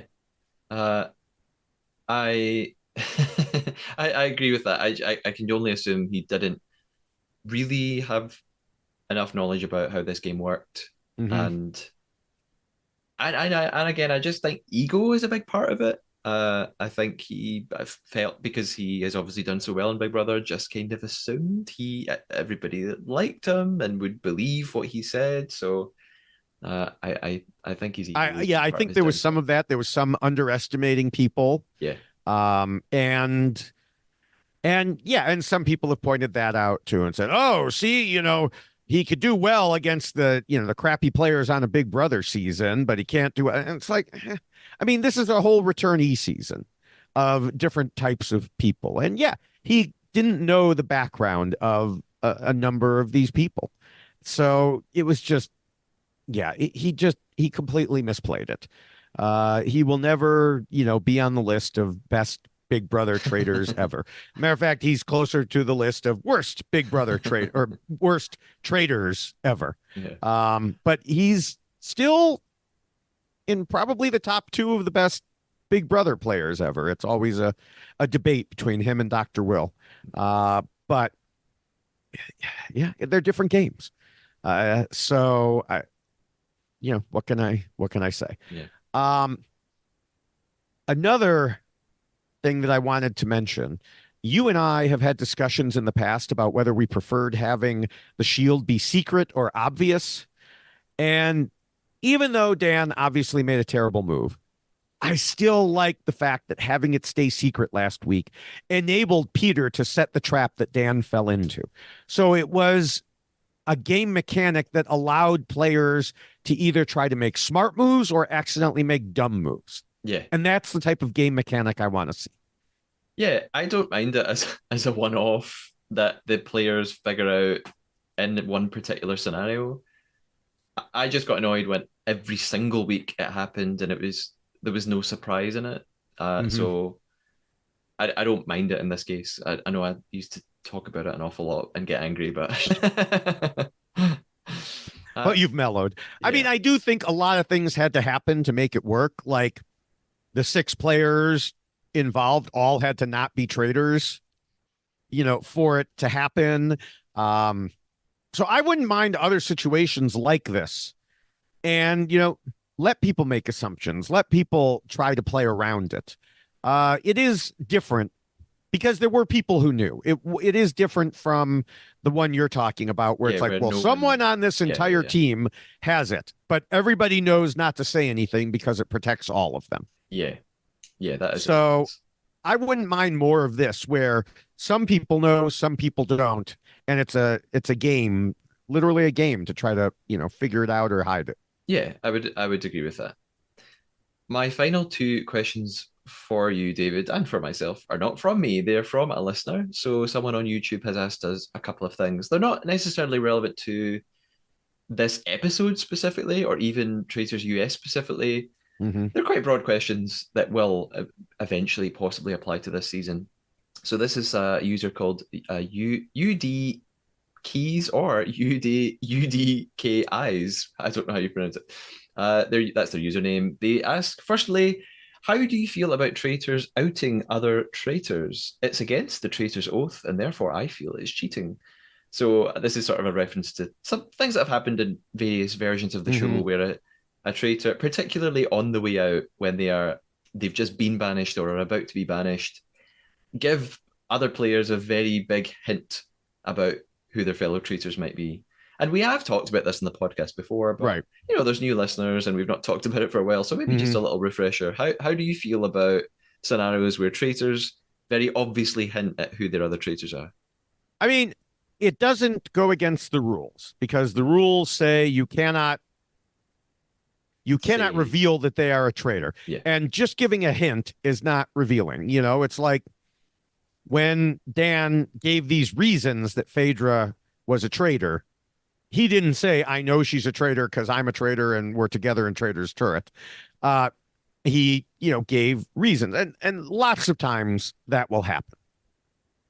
Um, we've seen other cases in other seasons where someone underlines their name or they put exclamation points or they give little hints in leaving. I think the hints, like if someone says, let this be a hint to the rest of you. Yeah, that's probably going a little far. It's them being a sore loser also. Is it against the rules? Probably not. But there's some sore losers out there. I think from US season one, the traitor who was the last one to go tried giving a hint about the remaining traitor. Failed miserably. It was a terrible hint. Nobody understood that it was a hint. But that person is still on media now whining about, losing. So, some people are just pissy and sore losers. I can't answer that question any better than some people are just pissy and sore losers. So I don't need to add anything else here. Um, oh, well, I guess what I will add is just simply something else that I go on about all the time. I still, despite having asked contestants about this, I still don't understand how producers really ensure a traitor doesn't just screw up the whole game by saying whatever they want to say. Yeah, no, they take an oath. It's not Mhm. real. it's just for TV. It doesn't really bind them to anything unless they are signing an actual Oh, I contract. think it's in the contracts. I think in their contracts, it probably says something like, if you are a traitor, here is what you are agreeing to. Yeah. And I'm sure there is a steep monetary penalty for it. It's Yeah, there kind of must be like, consequences. yeah, I mean, in Survivor, there are contracts that they sign. And like you cannot reveal that you are on the show except to, your immediate relatives, this person, this person, this person. And they're probably listed out there. And it says because there was a case where a couple, well, they weren't a couple beforehand, but two players became a couple on the show and were all over Instagram before the show even started. I'm not sure they were even announced as players yet. And they're all over Instagram together. And those two did not get, I believe, did not get invited to the reunion, which to go to the reunion at the time was $10,000 they got paid. Yeah. So they basically got penalized $10,000 each for deciding to spread their photos all over Instagram. There are much harsher penalties Survivor in Survivor contracts. I've heard upwards of like $5 million penalties, which of course most of them aren't going to be able to pay. These people probably could, some of these people could afford it. Most of them couldn't, but I mean, who can reach into their pocket and pull out $5 million? But it's still, I'm sure that that's the type of contract it is that forbids or that prevents that sort of thing from happening. Yeah. And I guess maybe the reason none of the contestants I've interviewed have told me is because they're probably not allowed to tell me. Right. So even though Yeah. I ask I mean, about it, maybe they're just like, oh, don't know. yeah, there's one guy who writes about reality TV who has published what he has claimed is an old, like, many years old contract, Survivor contract on his website because, the contract only lasts, I don't know, 3 years, I think, for Survivor, which is why you're not going to see any Survivor players who just got off the show on the Traitors because they sign a contract. Yeah.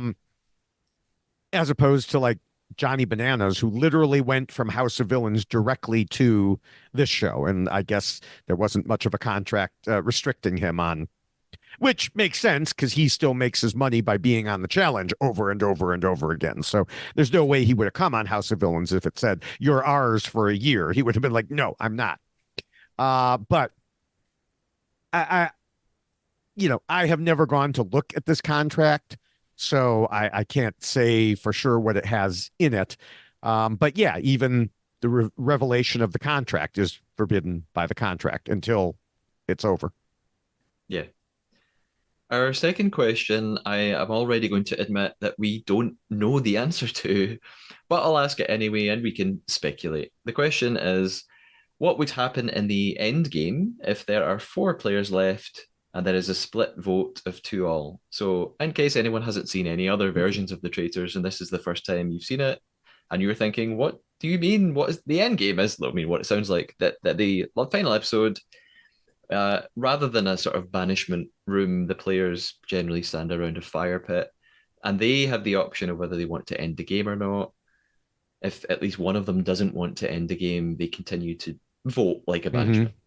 So yeah, this UD Keys is asking what would happen if it was a two versus two vote. How do they rectify that? How do they?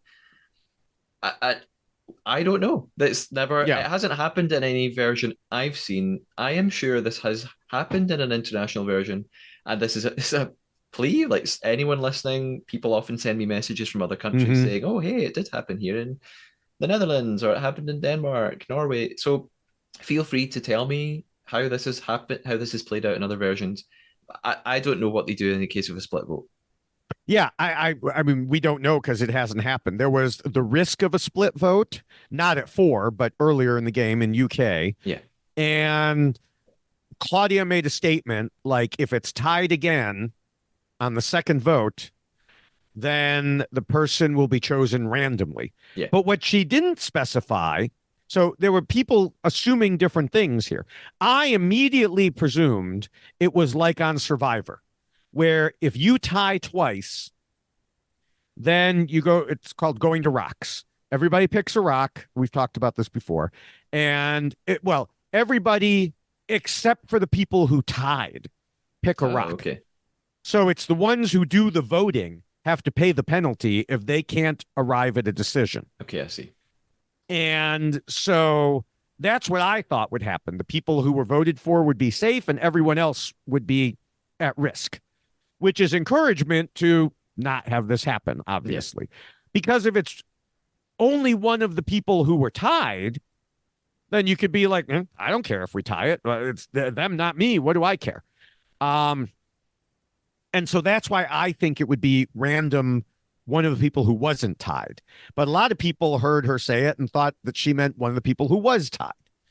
yeah. We I don't was one know. of those people. Yeah, we don't know and we won't know till it happens.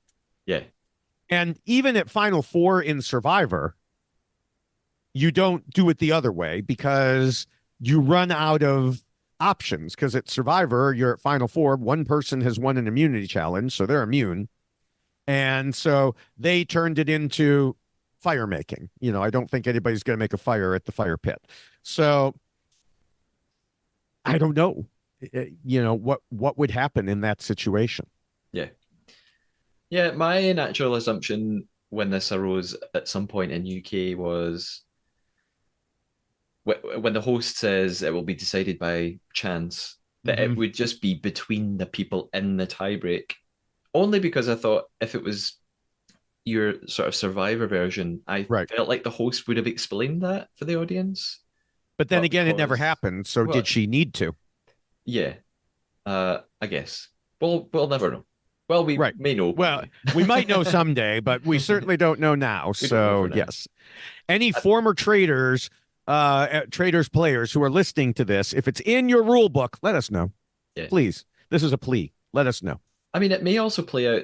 This I feel like this has kind of happened on Big Brother UK, where they're just sort of forced to discuss. They say you've got 60 seconds, just talk about it and make a Mm-hmm. decision. Hurry up and do it.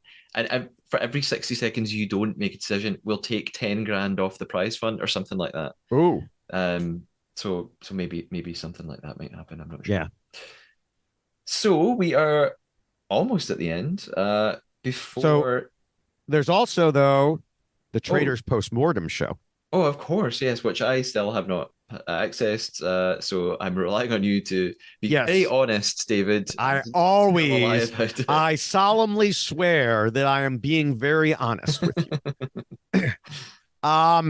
Yeah, the postmortems are continually getting shorter. This one was only 6.5 minutes, probably because there was no murder this week.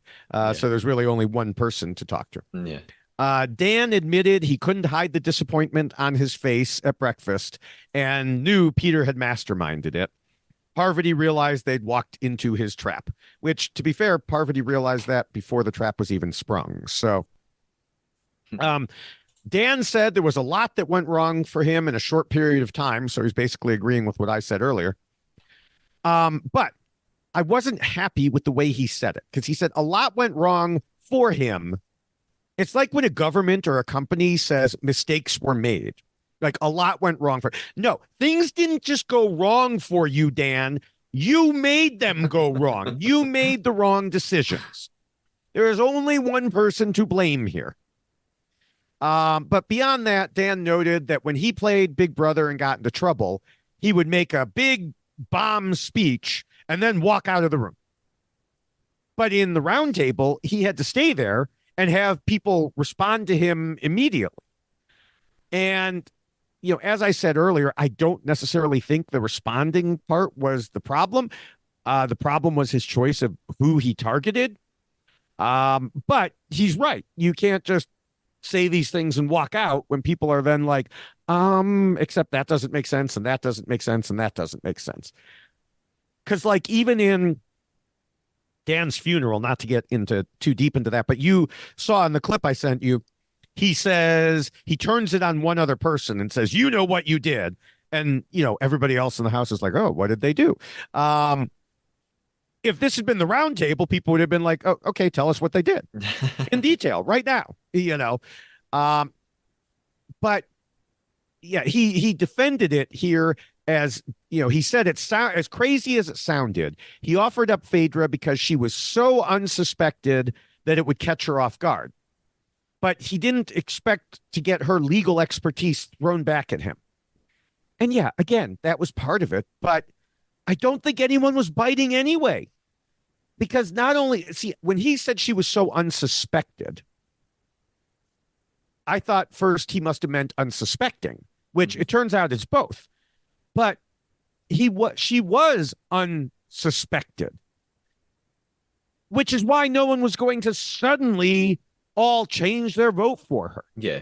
There's no way you're getting a plurality of people to suddenly vote for her out of nowhere. Mm-hmm. Maybe you plant a seed, and that's what we've seen in other seasons. People will bring this up, and then maybe the following week, people will be like, well, maybe they had a point. But no, you're not going to get everybody to switch right away. As for Phaedra, she said Dan led to his own demise. He was acting weird and wouldn't talk to anyone, and that kind of personality won't work in this environment. She added that you can't act like a creepy man. And so she was so happy to vote for him after he pulled that stunt that she broke the chalk in writing his name on her slate. And I think she added something like, and I really wanted to get up and break him as well. Of course she did. Yes. So I probably took slightly less than the 6.5 minutes to recap what happened in the 6.5. Yeah. Now, David, it is time for us to conclude our own banishment. We are going to finish our game of the Traitor. Ooh. Ah. We've been attempting to deceive one another throughout the podcast. David, I told you a lie. Did you tell me a lie? I did. Okay. Any idea what I lied about? I have an idea. I almost asked you about it at the time, and I was like, no, I'll wait. Okay, I have a horrible feeling you might know. Because you said one person in the English-speaking version of the Traitors turned down a recruitment. I do not recall anyone ever turning it down.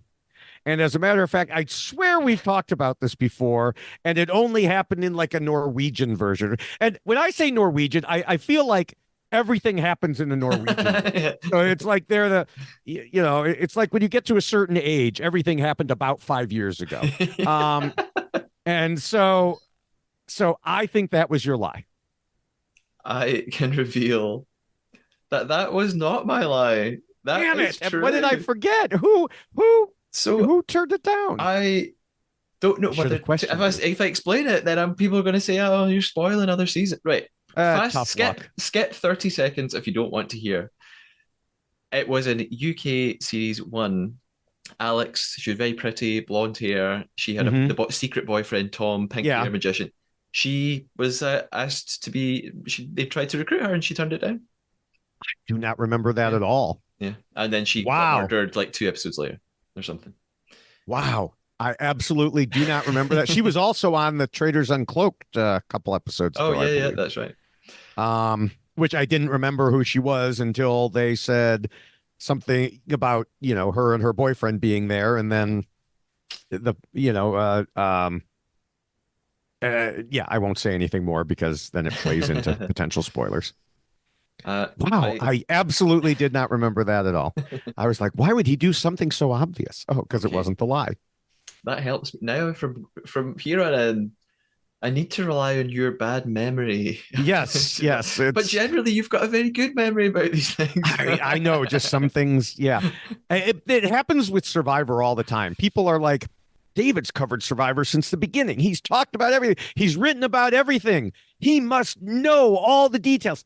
No, he does not. David does not know trivia. I just I'll watch the shows, but and analyze them, but sometimes I'll go back and rewatch and be like, wow, I don't remember that happening at all. Yeah, I'm the same. People think that I do know every single thing Mhm. about everything that ever happened in the Traitors. Once the season is done, I kind of because you watch so many, they just all start to merge Right. together. I can't Yeah. differentiate.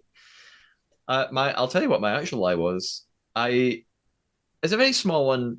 I misquoted somebody. I made up something that someone said that they didn't say. I lied and said that Dan said he was going to be a tiger, and he didn't use that phrase. I don't even That just remember didn't you saying that. So, happen. Your lie.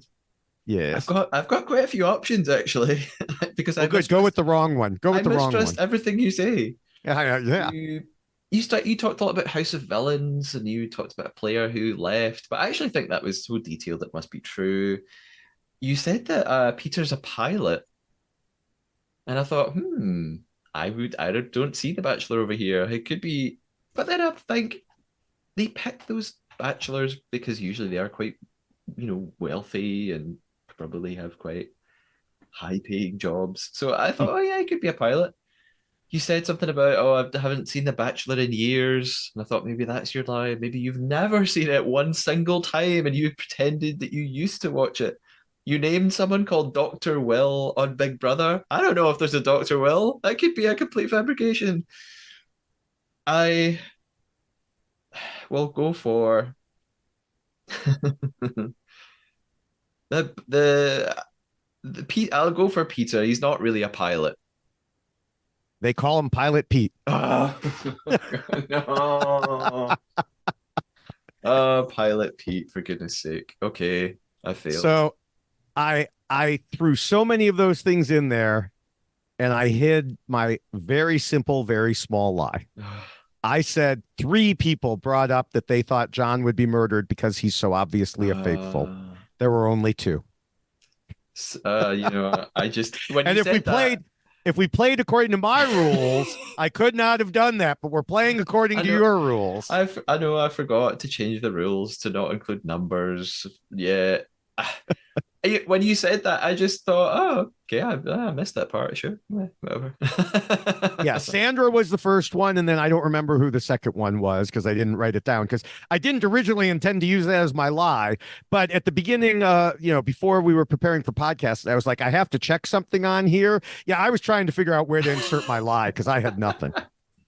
Okay. So even then you were lying before we'd started. Well, I had actually, yes, I was. I had put in my lie in the stuff we're about to do, but then you're like, no, let's change the order. And I'm like, hell, I you messed messed up. me up. I see. I'm sorry. I'm sorry. Well, now we can do all those things that you thought we would do earlier. So, David, where can we find you? Where can we follow you? What are you doing online? So, as I mentioned at the beginning of the show, I'm all over the place. People should definitely reach out. Let me know what you think. You could find my various accounts through my link tree at linktree/David Bloomberg with a dot before the EE in the URL there. You could find me at most text-based social media like Twitter and Blue Sky as at David Bloomberg, and on the video platforms TikTok, YouTube, and Instagram as at David Bloomberg TV. And because Threads is connected to Instagram, I'm at David Bloomberg TV there as well.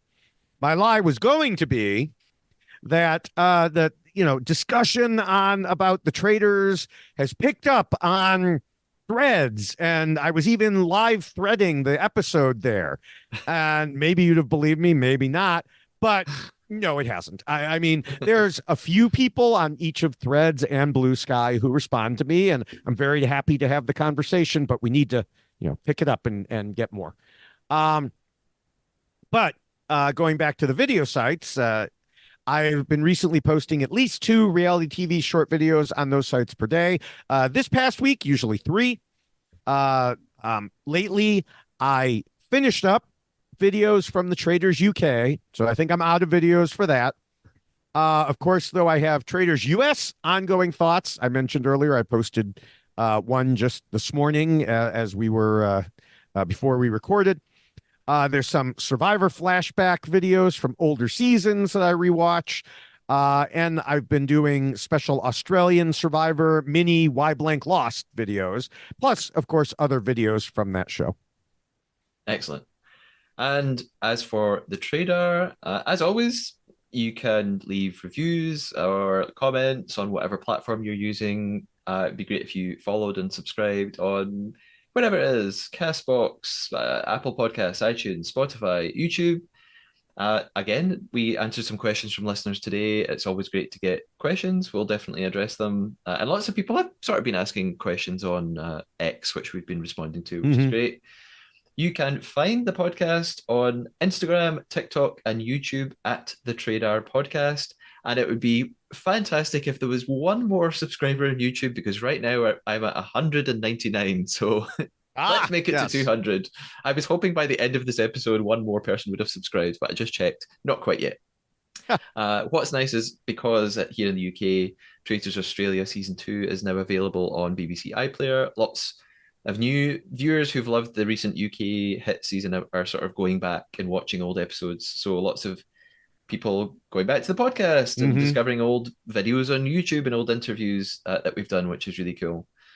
Yeah, I'm getting a lot of comments on my videos from Australian season 2 as well. It's like out of nowhere, they'll there must be searching, and then they're commenting on some videos of one of the Traitors in Australia season 2, who proclaim themselves the best ever. And so lots of people giving their thoughts on that. Yeah, which makes it all worthwhile. So last year when I was making these podcasts on Traitors Australia, thinking, why am I doing this? It's all been worth it. The podcast is also on X or Twitter at the Trader Pod, and you can get in touch with questions or just have a chat by emailing thetraderpodcast@gmail.com. And lastly, if you wanted to be like Shelby, I think it's pronounced Shelby, it's Chelby, and Goose, whoever Goose is, they've recently donated very generous donations on coffee.com to help out with the podcast. So that is ko-fi.com/Matthew Keeley. If you want to chip in a few pounds to help with all the costs associated or with dollars the podcast, or dollars. This is the Traitors US podcast. Oh, of course, yes. Sorry, wrong country. I need to get in the zone. Dollars, yes. And thank you very much again to Shelby and Goose. That was very, very generous of you. Really appreciate it. And as for David and I, we will be back next week, probably a week from now, to cover episode 7 of the Traitors US. Until then, keep us on your Trader. Stay traitorous.